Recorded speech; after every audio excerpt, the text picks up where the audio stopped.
Napapagod ka na, Helena? Saan po? Sa pag-aalaga sa inyo? Never. Hindi po ako mapapagod talagaan ka. Kasi ganito rin naman kayo sa amin ng bata pa kami, di ba? Siyempre, anak ko kayo eh. Mahal na mahal kita, Helena.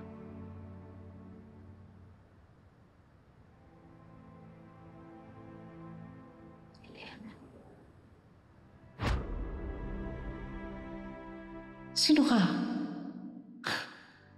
Huwag mo ko hahawakan. Nay, kailangan mong kumain kundi manghihinga ka. Ano ko tulungan mo? Nasa impero yan! Nay! Kamukha mo si Noreen? Kamukha mo yung anak ko. Nakita mo ba siya, si Noreen? Nakita niyo ba? Tulungan mo siya! Tulungan mo siya, papatayin siya eh! Walang mananakit sa kanila. Sinisiguro ko sa inyo. Nakita niyo po ba itong babaeng to? Hindi po eh. Sigurado po kayo, tignan niyo pong mabuti oh. Baka nakasalubong niyo eh. Umuwi na tayo. Galing ka pa ng biyahe. Mamaya ikaw pa yung mapaano eh. Ako na bahala. Sige na, Nuring. Nuring. Sorry. Guys, nawawala yung nanay ko, okay? Kaya huwag niyo akong utusan. Hindi ko na alam kung anong gagawin ko, hindi ko siya mahanap eh. Hindi ko alam kung okay lang ba siya. Wala akong pakialam.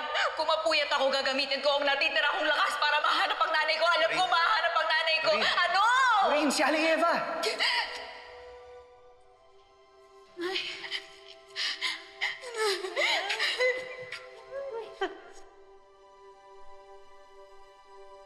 Hindi kayo pwedeng lumabas dito.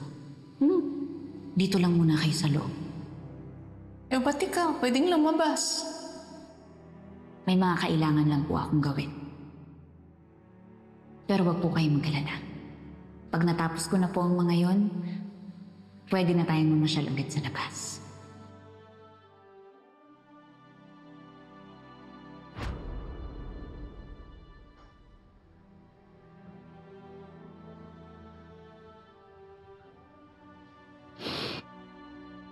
Ayoko man pong aminin.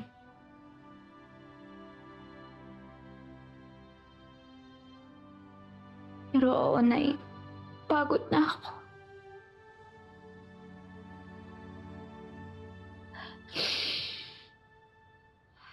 Kagaya ngayon.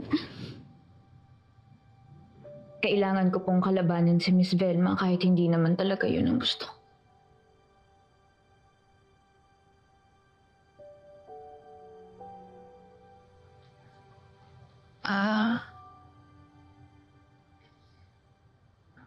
Pagod ka kasi nagpapanggap ka.